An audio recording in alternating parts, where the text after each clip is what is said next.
সিউড়িতে 24 পেটি নিষিদ্ধ cough syrup সহ গাড়ি আটক, গ্রেপ্তার 4। বীরভূমের সিউড়ি থানার অন্তর্গত পুরন্দপুরের বেহিরা মোড়ের কাছে নাকা তল্লাশি চালিয়ে বিপুল পরিমাণ নিষিদ্ধ কাপ সিরাপ সহ একটি গাড়ি আটক করল পুলিশ। ঘটনায় গাড়ি সহ 4 জনকে গ্রেপ্তার করা হয়েছে। পুলিশ সূত্রে জানা গিয়েছে, গোপন সূত্রে খবর পেয়ে বিভিন্ন গুরুত্বপূর্ণ পয়েন্টে তল্লাশি অভিযান শুরু করা হয়। সেই সময় পুরন্দপুরের এলাকায় একটি সন্দেহজনক গাড়িকে আটক করে তল্লাশি চালানো হলে প্রায় 24 পেটি নিষিদ্ধ কাপ সিরাপ উদ্ধার হয়। জানা গিয়েছে, গাড়িটি বোলপুরের দিক থেকে সাঁইথিয়ার উদ্দেশ্যে যাচ্ছিল। প্রাথমিক তদন্তে অনুমান, উদ্ধার হওয়া কাপ সিরাপ অবৈধভাবে পাচারের উদ্দেশ্যেই কি নিয়ে যাওয়া হচ্ছিল। ধৃত 4 জনকে জিজ্ঞাসাবাদ করে পুরো চক্রের হদিশ পাওয়ার চেষ্টা করছে পুলিশ। ঘটনার তদন্ত শুরু হয়েছে এবং এই পাচার চক্রের সঙ্গে আর কারা যুক্ত রয়েছে তা খতিয়ে দেখা হচ্ছে।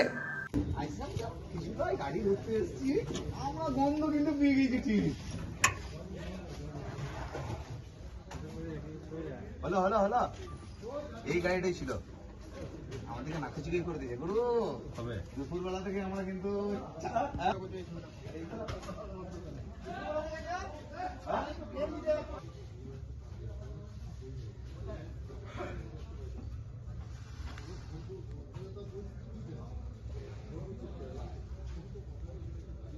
ভালো কাজ ছিল।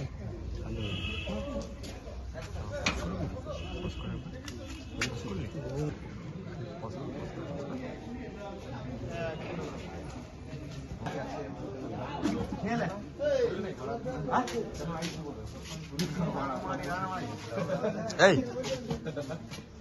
মাং মানে